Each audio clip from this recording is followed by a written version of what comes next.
오늘 성가대 찬양 은혜롭게, 그리고 여러분이 또 박수를 또 이렇게 함께 해주셔서 함께 찬양하게 되니 얼마나 감사한지 몰라요.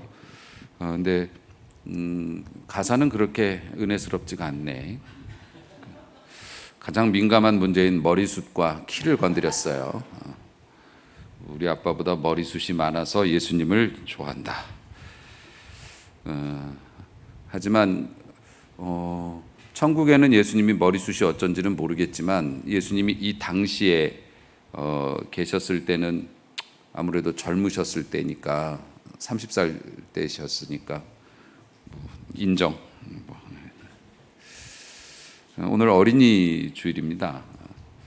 어린이 주일에서 연합 예배 드리는데 어린이들이 연휴라고 다 놀러를 갔어요. 그래서 예, 그렇습니다. 예. 하지만 뭐 이렇게 돼 있는 거니까 우리 함께 우리 어린 자녀들 혹은 하나님께서 우리에게 선물로 기업으로 주신 우리 자녀들을 어떻게 섬길 것인가에 대해서 말씀을 통해서 은혜를 나누려고 합니다. 세상에서 가장 귀하고 아름답고 소중한 존재는 자녀이죠. 예, 그건 정말 무엇과도 바꿀 수 없습니다. 그리고 우리가 인생을 살아가면서 가장 소중한 사명, 큰 사명이 있다면, 물론 우리는 하나님의 영광을 위해서 살아가는 것인데, 우리 모든 인간들의 큰 사명은 자식을 잘 기르는 거예요. 뭐 자식을 안 낳으시는 분들도 있지만 주신 자식이라면 그 자식을 잘 길러서, 그러니까 자식을 낳아서 기르는 것이 사명이다 하면 자식이 없는 분들은 사명 감당 못하는 거니까 그렇게 해서는 안 되고, 하나님께서 주신 자녀가 있다면 그 자녀를 잘 길러내는 게 우리 인간의 최고의 사명이지요. 그래서 어른들은 자식을 기르는 것을 농사에 비유하기도 했습니다. 그런데 실제로 우리 인간에게 주어진 가장 큰 사명임에도 불구하고, 그게 또 그렇게 중요함에도 불구하고, 우리가 자식을 그렇게 끔찍히 위함에도 불구하고 그 농사를 잘 짓는 사람이 많지가 않습니다.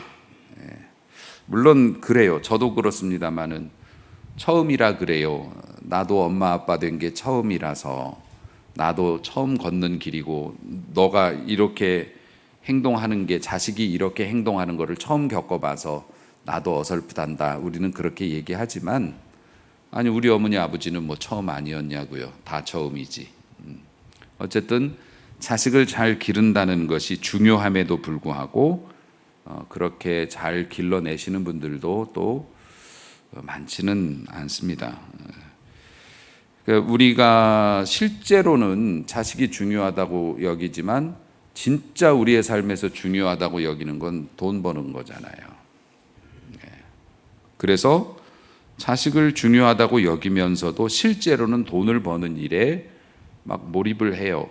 그래서 가정도 안 돌보고 건강도 안 돌보고 자식들이 엇나가도 장난감 사주면서 그렇게 계속 문제가 되면 사람들이 묻죠. 왜 그렇게 돈에 몰입을 하느냐? 그럼 우리는 뭐라고 대답하겠어요?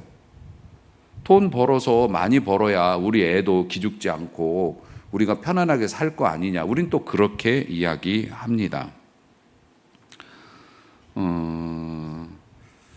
개인적으로 저 같은 경우는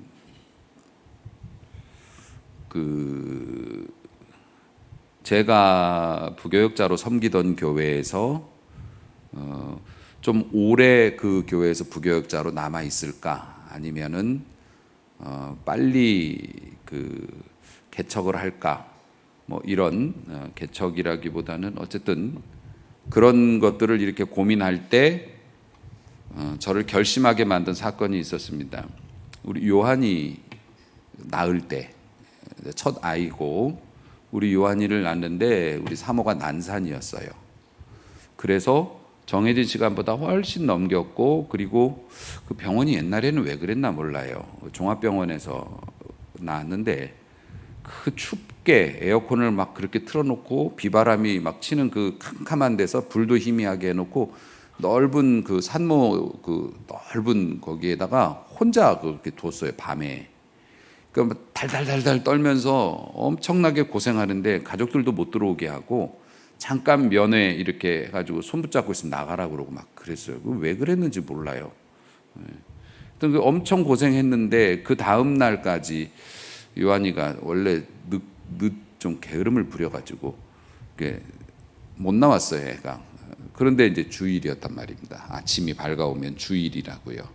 그때 제가 부교역자 시절이었는데 막 새벽까지 고민하다가 결단했죠. 뭐 어떡해요. 산모가 막 다 죽어가게 생기고 지금 애가 아직도 못 나오고 막 이러고 위중한 상황이니까 목사님께 전화해서 상황이 이래서 제가 애기 엄마 곁을 지켜야겠습니다. 그랬더니 막 뭐라 그러시더라고요. 하나님께서 알아서 다 이렇게 하실 건데 주의 종이 그렇게 주의를 범하면 되겠느냐? 여러분은 어떻게 생각하세요? 내가 아니니까 상관없다고? 만약 여러분이 제 입장이면 어떤 선택을 하시겠습니까? 물론 어떤 선택을 해도 비난할 수는 없어요. 그럼요. 물론 제가 뭐 옆에 있다고 그래서 뭐 산모가 출산에 도움이 되는 것도 아니고 그저 그냥 옆에 있어줄 뿐이지만 그래도 저는 이 자리를 지키겠습니다. 그렇게 하고 그리고 나서 이제 그 목사님하고 나하고는 신앙 가치관이 맞지는 않구나. 그래서 이제 하나님께서 다른 길을 주시는가 보다 이런 생각을 하게 이렇게 됐는데 저는 가정을 저가 교회 목회자고 제가 목회를 하는 사람이지만 담임 목사지만 저는 교회를 위해서 가정을 희생시켜야 된다라는 생각을 해본 적이 없습니다. 네. 그래요? 우리 목사님 실망이네. 진작 알았으면 좋았을 걸. 저는 지금도 그 생각이 잘못됐다고 생각하지 않아요.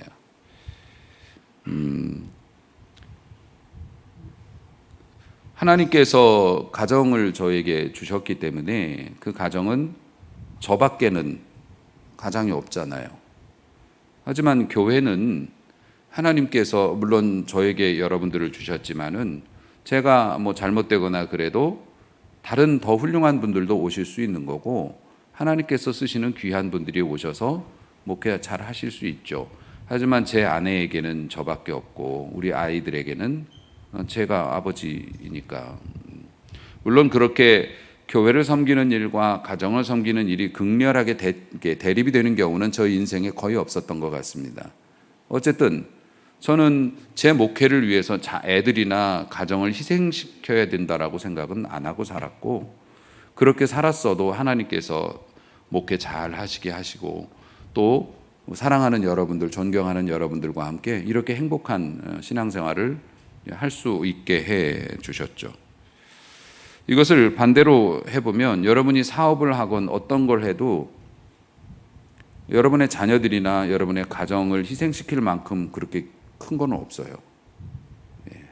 없습니다. 물론 어떤 특별한 사명을 받아서 순교의 사명이 있거나 뭐 선교사로 가야 되거나 이런 특별한 사람들은 고민해 볼 수 있겠지만 어쨌든 자녀들과 가정을 희생시켜 가면서 여러분이 취할 그런 고귀한 거는 거의 없다고 보시면 됩니다. 지금은 뭐 독립운동할 때도 아니고 그렇습니다.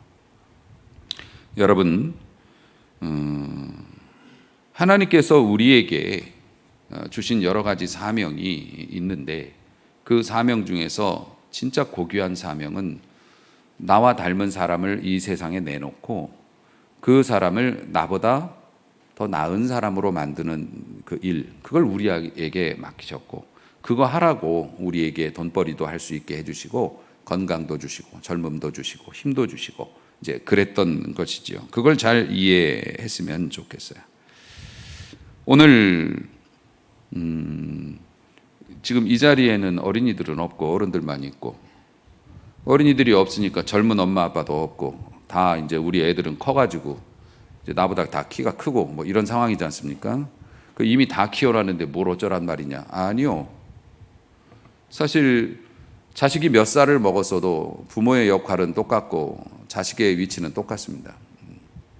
어렸을 때는 어린아이를 키우는 방식으로 아이들을 키웠지만 장성하면 그 장성한 자녀를 섬기는 방법이 또 부모에게 있고, 자녀들도 어렸을 때 부모를 대하는 것과 장성해서 부모를 대하는 것이 형태는 달라지지만 내용은 똑같죠. 그렇기 때문에 우리가 이 말씀은 끝까지 듣고 영원한 우리의 목표로 삼아야 되는데, 그 목표가 뭐냐면 오늘 딱 한 줄 본문 말씀이지 않습니까? 예수님이 그 성장하시는 장면에 대해서 정말 아름답게 묘사를 했고, 저도 기도할 때 이거를 많이 사용하는데, 예수님이 지혜와 키가 자라나고, 그런데 성장하면 할수록 하나님과 사람 앞에 어떻게 해요? 더욱 사랑스러웠대요. 사랑을 받았다. 우리가 그렇게 키워야 하고 우리 자녀들도 그렇게 성장해야 하죠. 이 정도만 하면 문제가 없다. 여러분의 자녀가 지혜로운 자녀로 성장해야 합니다. 아시겠습니다만 세상에는 지식이 있고 지혜가 있죠. 지식은 구슬이고 지혜는 꿰는 실입니다. 구슬이 서말이라도 꿰어야 보배다, 이런 격언도 있습니다만은요. 그런데 우리 부모님들은 그 구슬을 만드는데 몰빵을 합니다. 몰입을 해요. 스펙을 키우기, 언어, 외국어, 아니면 또 무슨 뭐 이런 뭐 이거, 또 키, 머리숱 막 이러면서 막 그런 것들을 막 우겨 넣어요. 그런데 그렇게 해서 많은 스펙을 가진 아이들이 세상에 나가서 매끄럽게 세상에서 사랑받으면서 존경받으면서 하나님 앞에서도 귀히 여김을 받으면서 이렇게 성장하느냐? 그렇잖아요. 공부 잘하면은 다 훌륭한 사람 됩니까? 그게 아니라는 거 우리는 많이 보고 듣습니다. 외국어에 능통하고 그렇게 그러면은 그 사람이 가정이 평안합니까? 다 그런 것만도 아니더라고요. 왜 그렇습니까?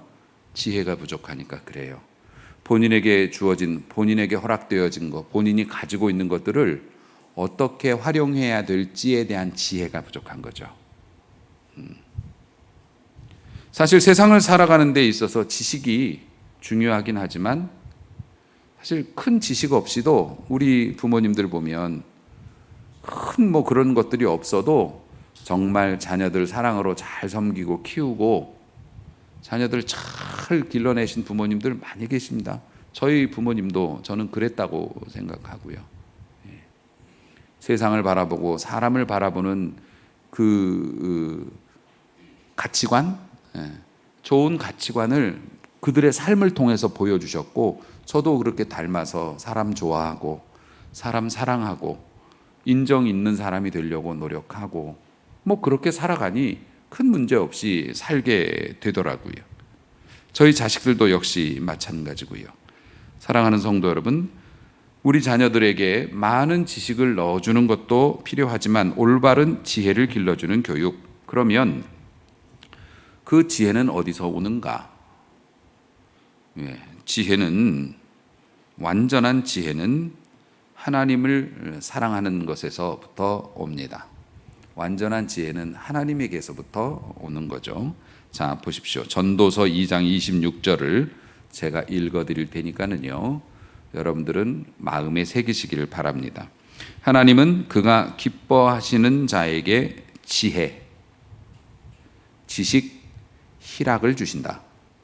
하나님 마음에 드는 사람에게. 그러니까 우리 자녀들을 어떻게 길러야 됩니까? 하나님이 이뻐하실 만한 사람으로 길러야 되겠죠. 뭘 주신다고요? 지혜를 먼저 주시고, 지혜만 주시나? 지식도 주십니다. 또 희락, 희락은 즐거워하는 거. 하나님을 사랑하는 자는 지혜를 얻고 지식도 얻고 세상을 기뻐하며 살아갈 수 있게 만들어 주신다. 아멘. 죄인에게는 노고를 주시고 고생을 주신다는 거예요. 마음 고생하고 사람들하고 작은 거 가지고, 큰 사람이 작은 거 가지고 막 난리를 치고 그냥 그 원한과 그 분개 또 이 막 그런 것들을 막 어떻게 할 수가 없어서 항상 날선 사람으로 살아가고 노고를 주시고, 그리고 그가 모아 쌓게 하사, 죄인들이 모아서 쌓는데요. 돈 같은 거 있지 않습니까? 막 모아 쌓게 하사 하나님을 기뻐하는 자에게 그가 주게 하신다. 그러니까 죄인들은 신나게 모아가지고 마치 다람쥐처럼 말이죠. 막 그냥 막 정신없이 싸워가면서 그냥 으르렁대면서 모아가지고 하나님이 기뻐하시는 자에게 넘겨줘요. 예. 그게 지혜의 중요성이 얼마나 큰 것입니까? 잠언에도 3장 13절에서부터 말씀을 보면 지혜를 얻는 자와 명철을 얻는 자, 복이 있는데, 지혜를 얻는 것은 은을 얻는 것보다 낫고 그 수익이 정금, 순금보다 그 이익이 더 크고, 지혜는 진주보다 귀하고 네가 사모하는 모든 것, 내가 갖고 싶고 이루고 싶은 그 모든 것과 가히 비교할 수가 없다. 그만큼 더 좋다.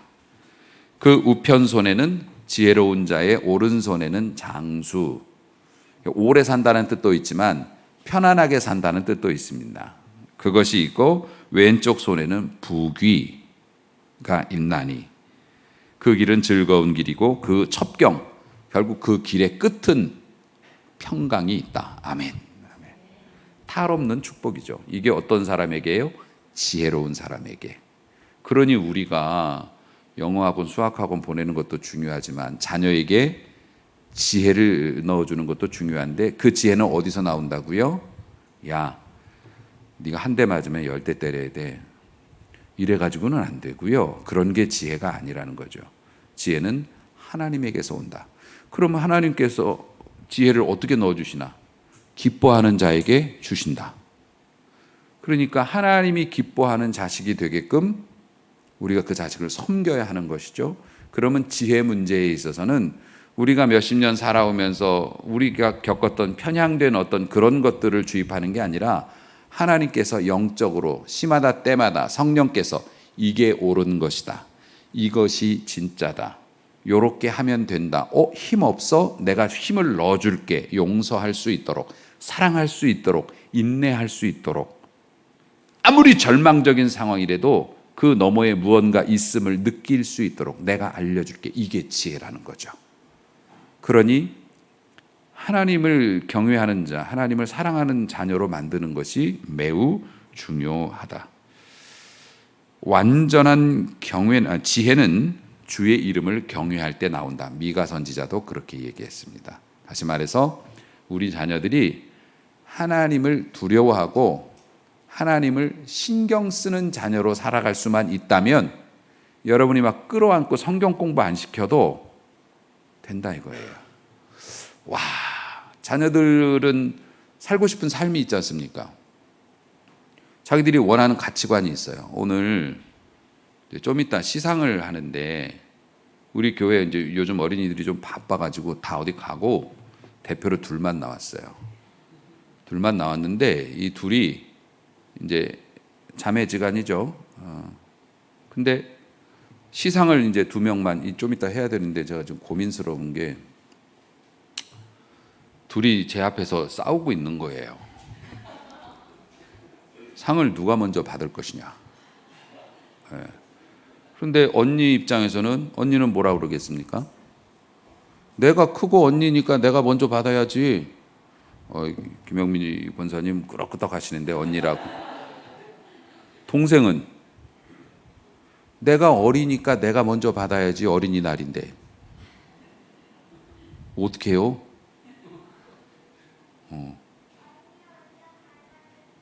아, 그래.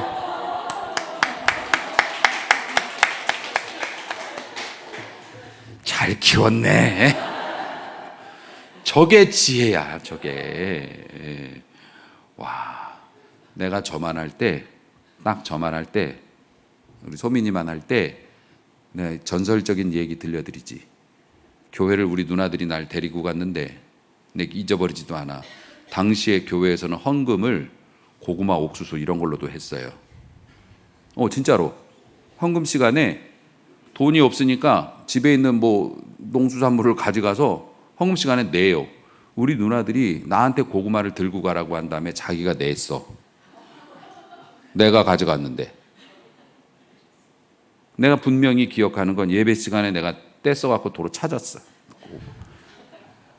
하나님은 이런 죄인도 용서해 주시고. 근데 와, 소민이는 나보다 낫네. 언니가 먼저 받아도 된다고 했어요. 세상에.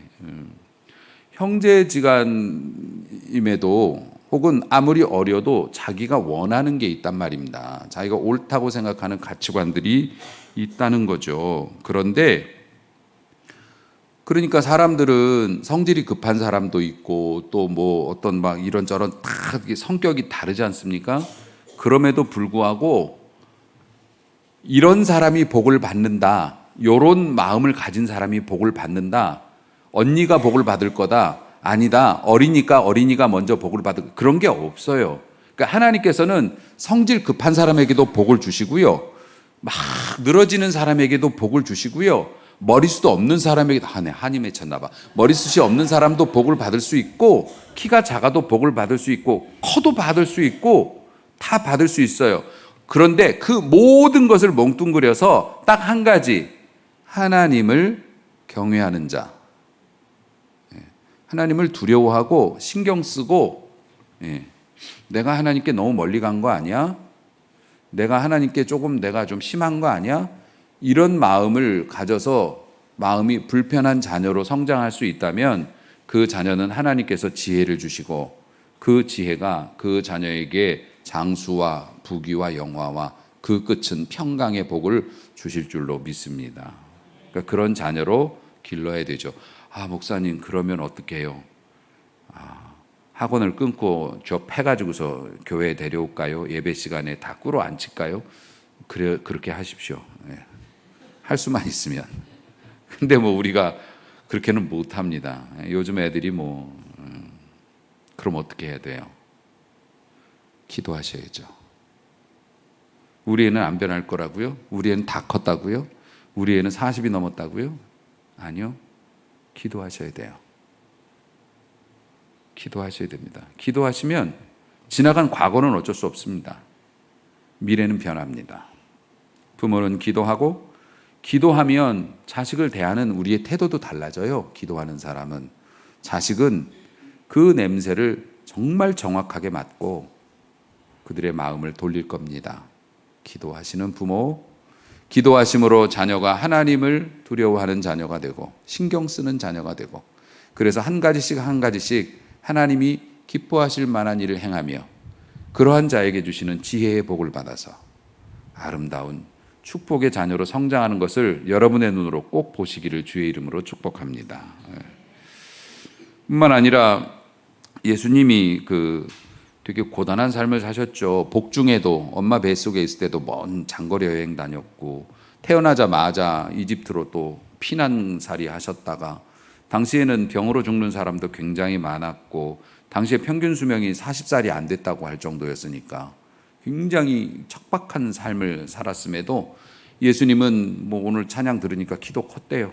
어쨌든 장성하셨고, 또 곤고한 생활 속에서 아버지의 가업을 이어받아서 내가 하나님인데 이러시지 않으시고, 공생에 시작하실 때까지는 목수 일을 배워서 그 일을 하시면서 생계를 책임지시고 또 동생들도 돌보시고 아마 그러셨던 것으로 보입니다. 그러니까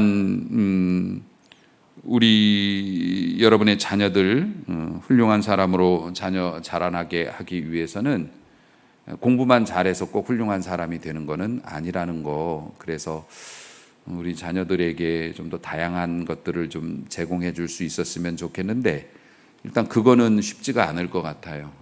일단 부모님들 자체가 시간이 별로 없으셔서 자녀들하고 어디 여행을 간다든가 운동을 한다든가 이런 것들은 여러분이 더 잘 아시니까 이제 여러분이 잘 하시면 될 거고요.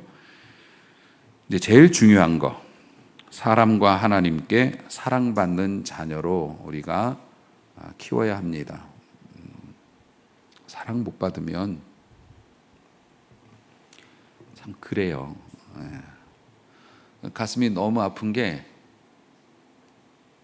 뭐 내 자식 얘기는 아닌데, 지금 이제 우리 요한 군이 월드 투어 다니면서 세계 여러 도시를 다니는데 프랑스 파리에 갔어요. 프랑스 파리에 가면 어디 볼 거예요? 에펠탑 봐야죠. 파리는 에펠탑이잖아요.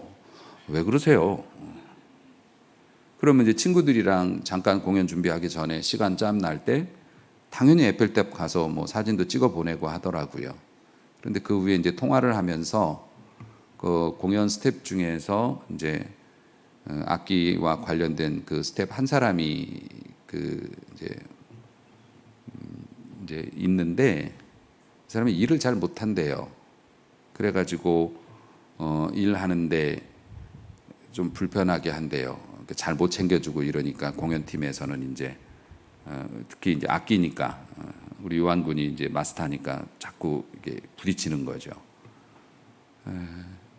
그런데 뭐 왜 그런 친구가 있지? 막 그러면서 나도 이제 아이고 일 좀 똑바로 하지, 해외까지 나가서 그러면 막 이렇게 얘기하는데, 사람들이 별로 인정도 안 해주고, 그 다음 이야기에 제가 너무 마음이 아픈 거예요.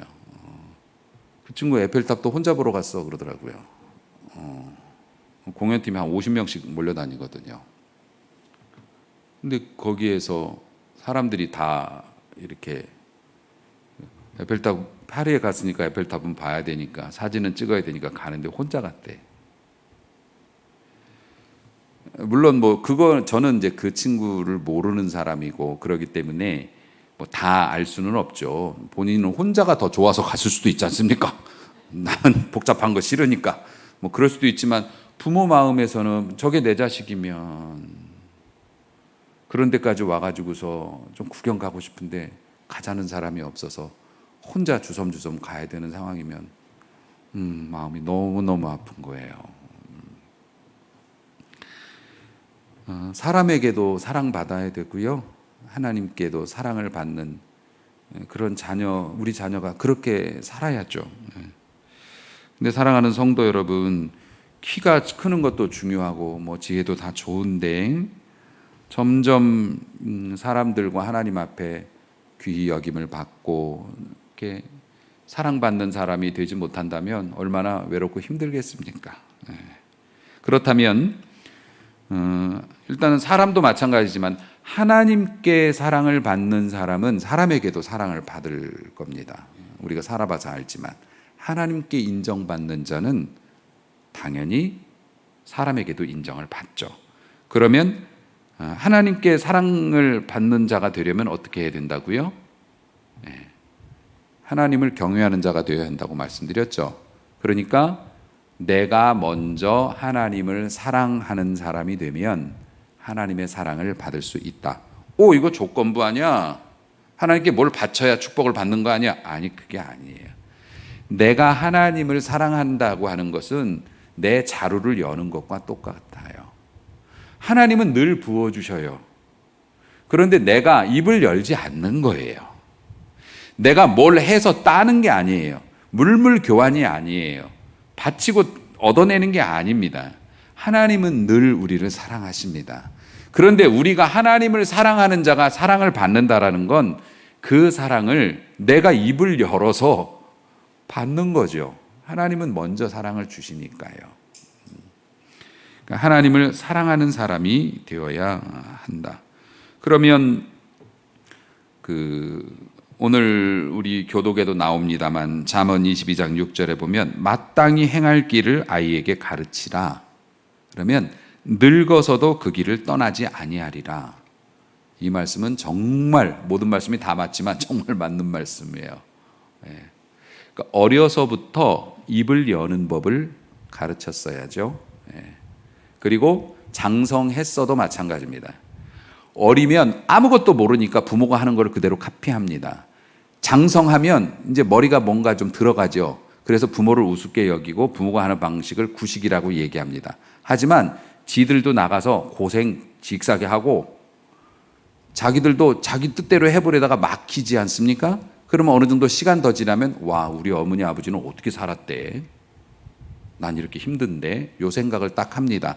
그때 여러분이 보이는 것이 어렸을 때 가르치는 것만큼 자녀들에게 파급력이 있습니다. 그러니까 끊임없이 기도로 그를 지켜야 해요. 장성한 자녀들도.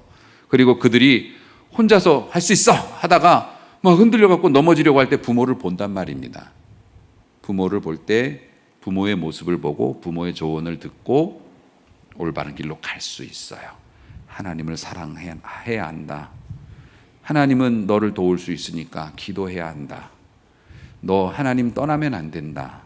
여러분, 그런 말만으로도 충분합니다. 그들에겐 그 말이 필요했거든요. 사랑하는 성도 여러분, 부모들의 생활과 삶과 모범을 보이므로 자, 우리가 자녀들에게 하나님을 소홀히 여기는 것을 가르치고 있는 건 아닌지, 우리가 자녀들 귀하다고 여기고 자녀들 잘 되기 원하면서 우리가 솔선수범해서 하나님을 소홀히 대접하는 걸 본을 보이면서 가르치고 있는 것은 아닌지, 조금만 바쁘면 주일 빼먹고 야 됐어 이런 것들을 보이고 있는 건 아닌지, 작은 것에도 그 이익에 막 그 몰입돼 가지고서 경우도 버리고 다른 사람에 대한 배려도 잊어버리고 했어, 우선 우리 거부터 챙겨, 이렇게 하면서 이런 것들을 우리가 솔선수범하고 있지는 않은지. 아이들은 하나님을 소홀히 여기는 부모님의 뒷모습을 보면서 뼛속 깊이 새깁니다. 나도 저렇게 살아야지. 믿음으로는 주여 주여, 입으로는 주여 주여 하면서도 실제 생활에서는 악인의 꾀를 쫓아 살아가는 부모들의 모습을 보며 등 뒤에서 어린아이들은 조용히 배우죠. 세상적인 처신은 저렇게 하는 거구나. 그렇게 되면 어떻게 됩니까? 우리 아이들은 점점 하나님의 진리에서 멀어지게 되고 하나님을 두려워하지 않게 되므로 지식에서 멀어지고 사랑받는 데서 멀어지게 될 것입니다. 시편 127편 1절 보면 여호와께서 집을 세우지 아니하시면 집을 세우는 자의 수고가 헛되고 여호와께서 성을 지키지 아니하시면 파수꾼의 경성함, 파수꾼이 잠을 안 자고 보초를 서도 헛일이다. 여러분이 아무리 여러분의 자녀들의 핸드폰을 들여다보고 친구들을 단속해가면서 해도 하나님이 지켜주시지 않으면 헛것이다. 새삼스러운 진리입니다. 그러므로 사랑하는 성도 여러분, 부모의 제일 가는 사명이 소득을 높여서 좋은 집에 좋은 차를 제공하는 것보다 자녀를 잘 키우는 것이라고 하는 것을 다시 한번 우리가 마음에 새기고, 우리 자녀들을 예수님처럼 이렇게 키와 지혜가 자라나시고 자라나면 자라날수록 더욱 하나님께 사랑받고 사람들에게 사랑받더라, 이러한 자녀가 되기를 꿈꾸며 오늘부터 놓았던 기도 다시 붙잡고 자녀들에게 기도의 등을 보이고 기도의 본을 보이고 사랑으로 섬겨서 하나님과 사람 앞에 사랑받는 자녀로, 그 끝에는 첩경에는 평강이 있는 그런 자녀로 다 쓰임받고 살아가실 수 있게 되기를 주님의 이름으로 축원합니다.